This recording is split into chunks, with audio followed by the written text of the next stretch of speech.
નમસ્કાર, આધ્યાત્મિક મહાશક્તિમાં હું મોનાલી સોની આપ સૌનું સ્વાગત કરું છું. આજે આપણે વાત કરી રહ્યા છીએ કે નવગ્રહ સંબંધિત અશુભ ગ્રહના પ્રભાવને દૂર કરવા માટે વનસ્પતિ આપણને કઈ રીતે યોગ્ય કામ લાગે છે. આમ તો આપણા 9 ગ્રહ છે અને એ 9 ગ્રહ ઉપર જ વ્યક્તિનું જીવન જે છે તે નિર્ધારિત રહેલું હોય છે. બ્રહ્માંડમાં 9 ગ્રહોની સ્થિતિ વ્યક્તિની કુંડલીના આધારે તેને શુભ અને અશુભ પરિણામ આપતી હોય છે. ત્યારે એમ કહી શકાય કે વનસ્પતિ શાસ્ત્ર એક એવું શાસ્ત્ર છે કે જેના દ્વારા પણ તમે તમારી કુંડલીના જે અશુભ ગ્રહો છે તેની સ્થિતિ સુધારી શકો છો. જે તમને લાભ આપી શકે, તે ગ્રહોને શાંત કરી શકે તેવા ઉપાયો પણ વનસ્પતિ શાસ્ત્રની મદદથી ચોક્કસથી આપણે કરી શકીએ છીએ. 9 ગ્રહની વાત કરીએ તો સર્વપ્રથમ જે છે તે સૂર્યગ્રહ છે. સૂર્યગ્રહ જ્યારે કોઈની કુંડલીમાં 6ઠા, 8મા કે 12મા સ્થાનમાં બિરાજમાન છે કે પછી કોઈ કારણસર તે તેને અશુભ દ્રષ્ટિ આપી રહ્યું છે, અશુભ ગ્રહોની સાથે બિરાજમાન થઈ ગયું છે, તો કુંડલીમાં સૂર્યગ્રહ જ્યારે તેને યોગ્ય પરિણામ નથી આપતું ત્યારે વ્યક્તિની કુંડલીમાં એવું કહી શકાય કે સૂર્યગ્રહ છે તે અશુભ સ્થિતિમાં છે. માટે તેને મજબૂત બનાવવા માટે તમે મંત્રોચ્ચાર જાપ કરતા હોવ છો, પૂજા કરતા હોવ છો, પરંતુ આ ઉપાય નથી કરી શકતા, ત્યારે તમારે વનસ્પતિ શાસ્ત્રની મદદથી તમારે મદાર અથવા તો આંકનું જે વનસ્પતિ છે તેનો ઉપયોગ કરવો જોઈએ. નિયમિત તમે આંકના વૃક્ષની પૂજા કરો છો અથવા તો તેની જળને તમે એક નાનકડા એવા લોકેટમાં તમે તમારા ગળામાં પહેરો છો.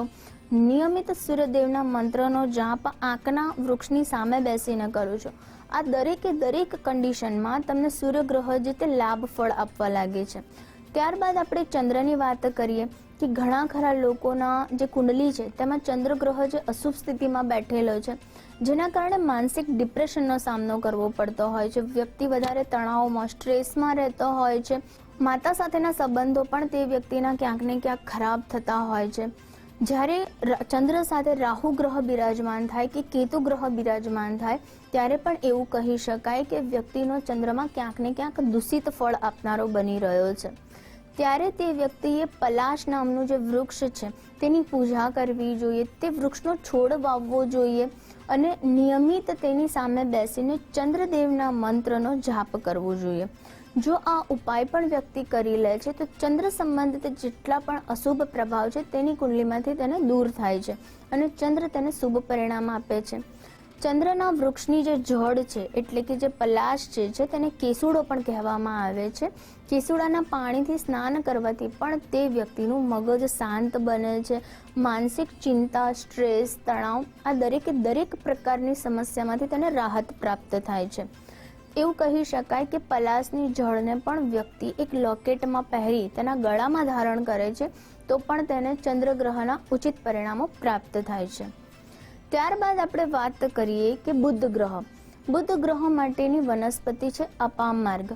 બુધ ગ્રહ જેની કુંડળીમાં અશુભ પરિણામ આપતો હોય, જેમ કે ત્રિક ભાવમાં બેસી ગયો છે, 6ઠા, 8મા કે 12મા સ્થાન પર બિરાજમાન છે કે પછી રાહુ કેતુથી તેનો બુધ ગ્રહ અશુભ પરિણામ આપે છે, તો આ દરેક સંજોગોમાં અપામાર્ગની વનસ્પતિ જે છે તેની જળને પહેરવાથી અથવા તો અપામાર્ગની વનસ્પતિની પૂજા કરવાથી, તે વૃક્ષની સામે બેસીને બુદ્ધ મંત્રનો જાપ કરવાથી અથવા તો તમારા ઘરમાં લાવીને મંદિરમાં તેને સિદ્ધ કરીને રાખવાથી પણ અપામાર્ગની વનસ્પતિ દ્વારા તમે તમારા બુદ્ધ ગ્રહને ખૂબ જ સારું શુભ ફળ આપનાર ગ્રહ બનાવી શકો છો.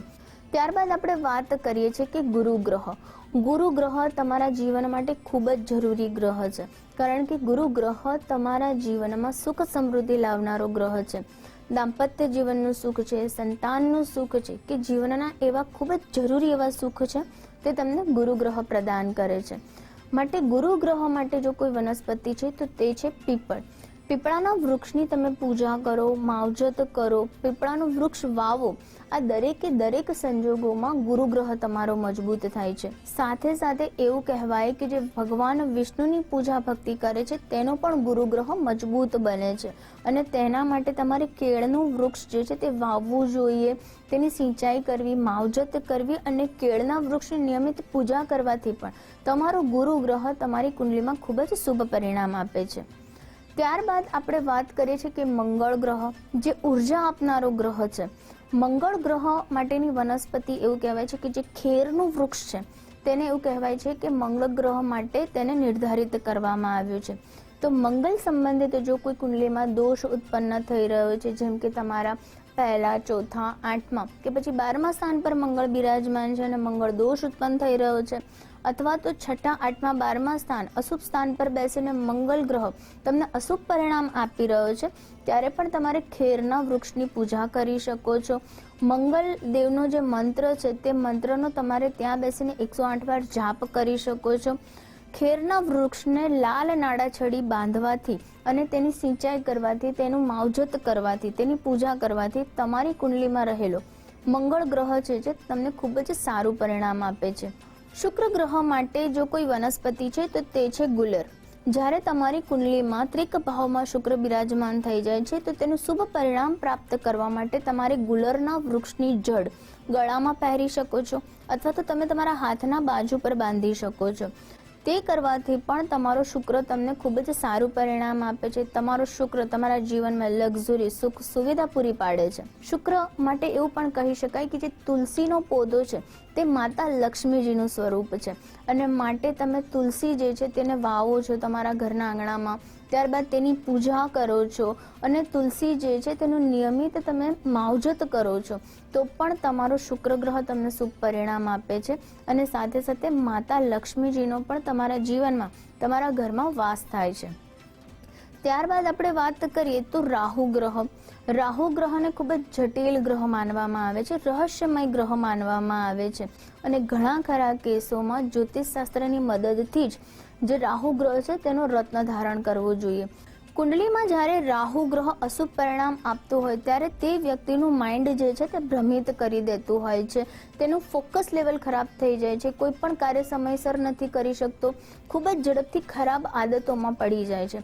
પરંતુ જો કુંડલીમાં રાહુ ગ્રહ શુભ હોય તો તે વ્યક્તિ પોતાનું ફોકસ લેવલ ખૂબ જ સારું બનાવે છે, એકાગ્ર થઈને પોતાનું કાર્ય સમયસર પૂરું કરે છે, સાથે સાથે તેની બુદ્ધિ પણ ખૂબ જ સારી કામ કરે છે અને યોગ્ય સમયે સફળતા પ્રાપ્ત કરે છે.